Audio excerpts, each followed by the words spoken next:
Vous en avez marre de gérer les résidus de tonte de votre gazon et vous avez toujours rêvé de goûter aux joies de la tonte automatique avec un robot tondeuse comme celui-ci. Seulement voilà, vous avez un petit terrain et vous vous demandez s'il est légitime de dépenser plusieurs centaines d'euros pour une machine de ce type, d'autant plus qu'il faut un endroit pour le stationner ainsi qu'une prise électrique. Toutes ces questions sont parfaitement légitimes. Et vous avez raison, un robot tondeuse, c'est cher. Mais j'ai peut-être la solution pour vous et elle se trouve juste ici.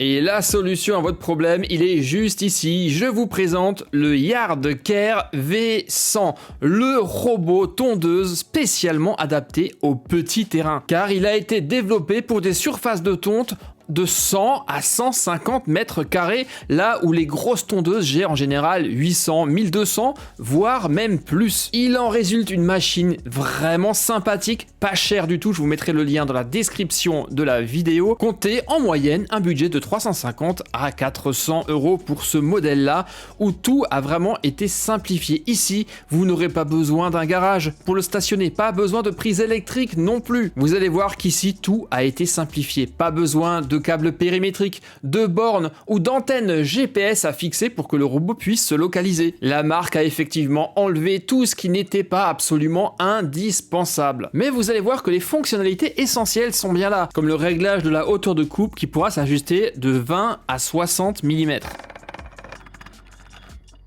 Et ça se fait de manière manuelle comme sur la plupart des robots tondeuses. On aura également un capteur de pluie, il est ici, un pare-choc qui va détecter les obstacles, mais également une caméra avec IA, elle est juste là, qui va détecter les animaux, les obstacles, mais fera également la différence entre la pelouse et les bordures. Quant au bouton d'arrêt d'urgence, eh bien, il est présent aussi, c'est une obligation. Mais s'il y a un point qui m'a vraiment étonné sur ce Yardcare V100, c'est sa batterie, car ici, nous avons une batterie qui est amovible. Contrairement à d'autres robots tondeuses, ici vous n'avez rien, la batterie n'est pas intégrée. Et ça c'est très malin car en cas de problème, vous n'aurez pas à renvoyer votre tondeuse en SAV, simplement changer la batterie et votre robot repartira comme en 40. La batterie, la voici, c'est une 18 volts 4000 mAh et vous le voyez, elle ressemble énormément aux batteries que vous pouvez avoir sur votre visseuse par exemple ou sur les autres outils électroportatifs. Et ça c'est vraiment extrêmement malin de la part de Yardcare puisque cette batterie pourra également être utilisée sur les autres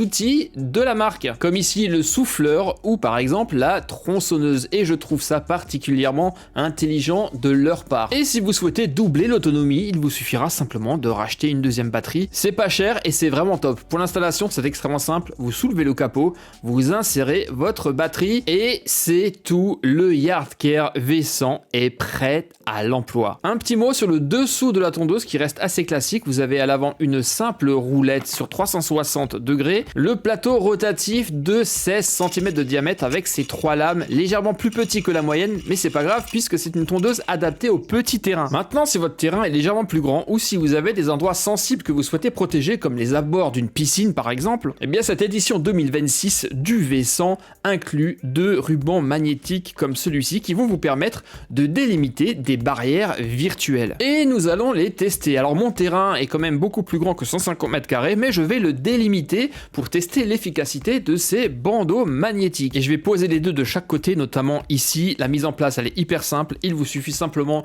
de dérouler le rouleau et de le fixer grâce aux petits piquets qui sont fournis. Et donc, logiquement, la tondeuse ne devrait pas passer cette barrière et nous allons le tester d'ici quelques secondes. Mais avant, un petit récap de ce que vous avez dans la boîte. Le chargeur de batterie, bien entendu, la batterie, vous avez 2 rouleaux magnétiques, je viens de vous les montrer, les petits piquets de fixation, une notice d'utilisation et ça c'est chouette, un jeu de lames de rechange. Un ensemble donc prêt à l'emploi et hyper complet. Et justement maintenant, on va y aller. Il est temps de tester les capacités de cette machine. J'ai bien laissé pousser la pelouse. Je pense que ça se voit que l'herbe est assez irrégulière et plus haute à certains endroits. Alors c'est parti, nous démarrons la tonte. Pour ce faire, eh bien rien de plus simple. Il suffit tout simplement déjà de régler la hauteur. Je vais mettre la hauteur maximum de 60 mm. Ensuite, il ne reste plus qu'à l'allumer. Bien sûr, la batterie a déjà été intégrée. Donc vous appuyez sur On, vous appuyez sur le petit petit play pour démarrer la tonte et vous validez par OK et roulez jeunesse. C'est parti, un petit bip va vous confirmer la mise en route de la machine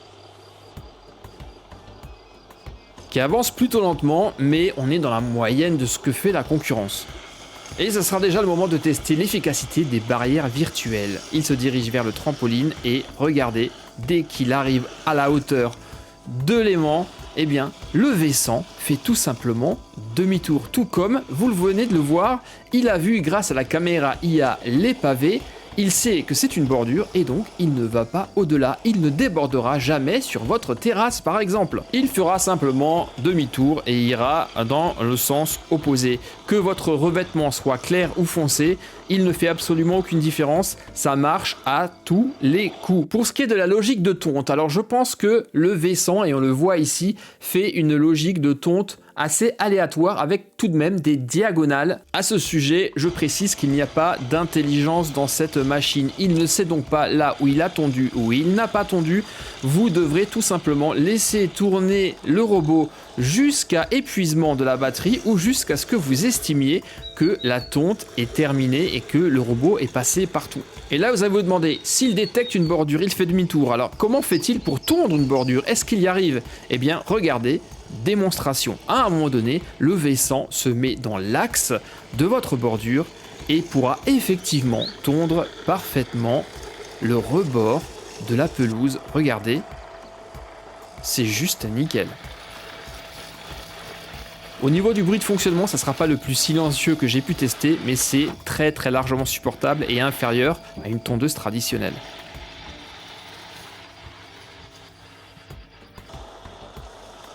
Alors on a vu que les barrières magnétiques fonctionnaient bien, que la détection des bordures également. Qu'en est-il de l'évitement des obstacles? Et bien là aussi, le V100 se comporte plutôt bien, même dans des endroits un peu compliqués, notamment ici, entre le pot de fleurs et l'escalier de la piscine. Vous le voyez qu'il cogne, mais il fait demi-tour et repart dans le sens opposé. Il ne s'est pas fait piéger. Enfin, pas totalement. Pour être franc, il y a quand même certaines situations où là, vous atteignez les limites de la détection, notamment les endroits exigus comme l'arrière de l'échelle où à terme, il a fini par être coincé. Il a par exemple voulu passer sous la première marche de mon échelle. Et bien forcément, le robot étant trop haut, il ne passe pas. Et là, cette fois-ci, ça a bloqué.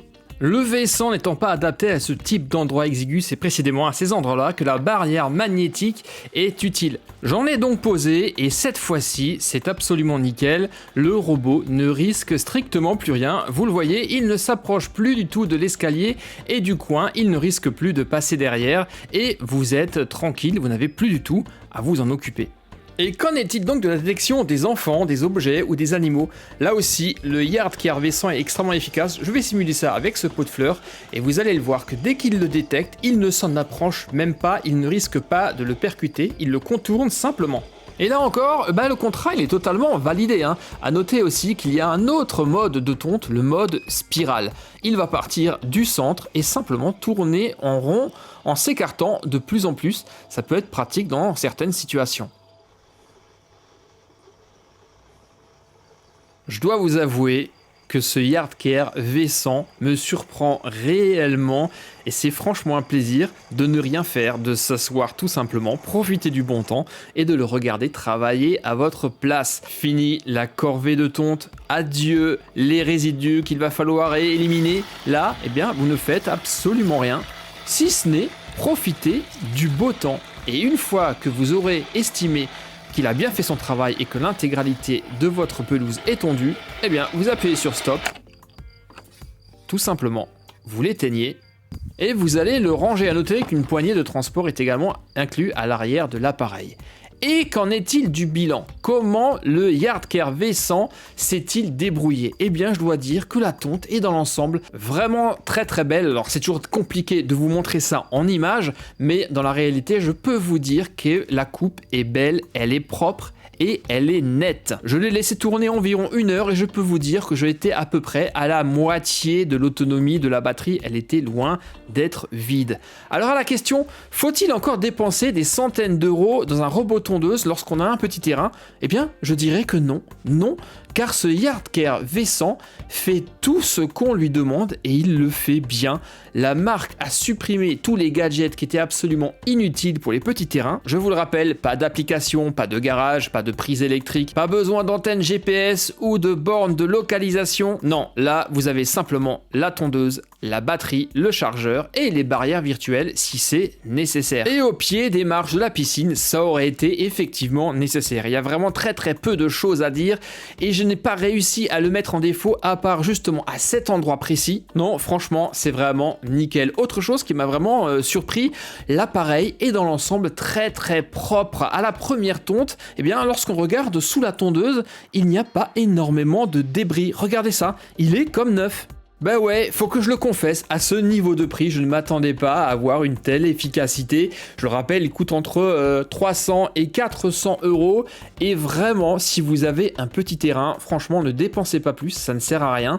Il a vraiment tout pour lui, il fait ce qu'on lui demande et il le fait super bien. Il a été simplifié au maximum, mais ce n'est pas pour autant que c'est une tondeuse au rabais. Bien au contraire, le fait qu'elle soit simple, c'est d'autant de prise de tête de moins et de risque de panne.